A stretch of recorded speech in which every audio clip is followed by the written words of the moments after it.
Paris est en train de devenir le lieu central de la scène européenne. Quels sont les grands axes de la politique d'Open Innovation de la ville de Paris? D'abord, il y a la politique d'Open Data, qui est quelque chose d'extrêmement important parce que les données publiques doivent être accessibles à tous. Et donc, depuis maintenant 2008, c'est-à-dire plus de 10 ans, nous avons créé un dispositif interne à la ville d'amélioration de la qualité des sets de données, des jeux de données. Et puis un site qui s'appelle paris.data.fr qui permet à tous d'accéder à des données de qualité, à des jeux de données, y compris des données budgétaires et financières de la ville, bien sûr les données d'environnement, les données des espèces d'arbres, les données d'urbanisme. Donc ça c'est le premier volet. Il y a un deuxième volet qui est l'open source. C'est-à-dire que la ville de Paris développe des logiciels et ces logiciels sont développés en open source, à commencer par le plus célèbre d'entre eux, le logiciel Lutèce.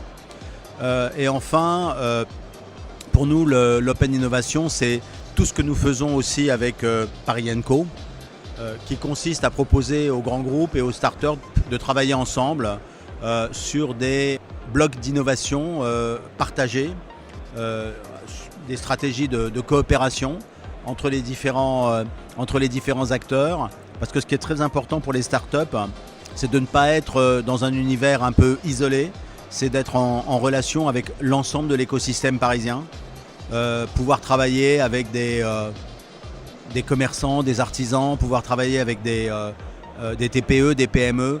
Tout ça, c'est extrêmement important et c'est ça l'écosystème de l'innovation parisien.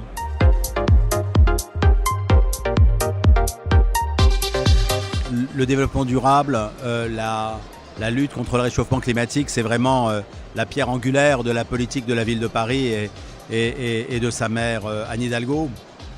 Ce qui me paraît essentiel, c'est de ne pas tomber dans la technologie béate, c'est-à-dire croire que c'est avec la technologie qu'on sauvera la planète, mais ne pas oublier quand même que l'innovation a un rôle à jouer important.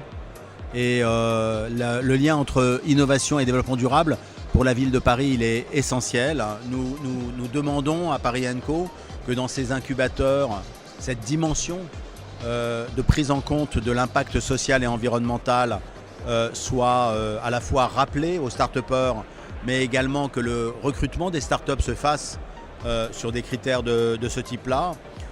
Nous organisons nos incubateurs thématiques autour de ces problématiques. Par exemple, l'incubateur sur le bâtiment et les travaux publics s'appelle Ville Durable. Le Rolling Lab est entièrement orienté vers la mobilité comme service et la mobilité propre. Donc ce sont des sujets qui sont essentiels pour nous, même des sujets un tout petit peu moins habituellement connectés à cette question du développement durable, comme la finance, la fintech ou le tourisme. Le Welcome City Lab est structuré autour d'un tourisme responsable et durable. Et pour la finance, c'est structuré autour de la finance durable et de la finance verte. Donc de ce point de vue-là, il y a une vraie cohérence dans la stratégie de la ville de Paris qui consiste à faire tenir ensemble l'innovation et le développement durable.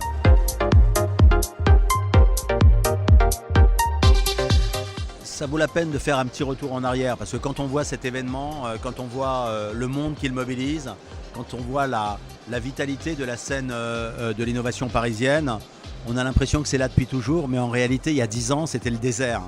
Et en 10 ans, on a construit quelque chose d'assez exceptionnel.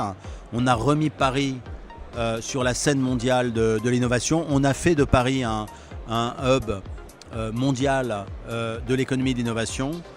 Aujourd'hui, tous les grands acteurs de l'innovation, qu'ils soient investisseurs ou gestionnaires de fonds ou opérateurs d'accélérateurs ou d'incubateurs, considèrent que Paris est un point de passage obligé. Nous avons vraiment réussi quelque chose de tout à fait exceptionnel dans un laps de temps qui est long du point de vue de la politique publique, mais qui est court du point de vue de la transformation économique. Et aujourd'hui, je dirais que Paris a un rôle mondial à jouer. Il est leader sur la scène européenne. On est passé devant les Allemands et maintenant on est en train de passer devant Londres qui se débat avec avec le Brexit. Et nous avons également un rôle à jouer de plateforme pour toute cette scène de l'innovation africaine qui est effervescente.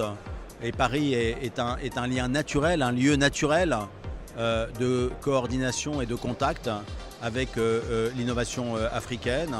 On a un rôle à jouer bien sûr vis-à-vis des États-Unis d'Amérique qui se trouvent dans un moment particulier de son histoire parce que les grands comptes, les GAFAM, sont dans une position de monopole et le monopole n'a jamais fait bon ménage avec l'innovation.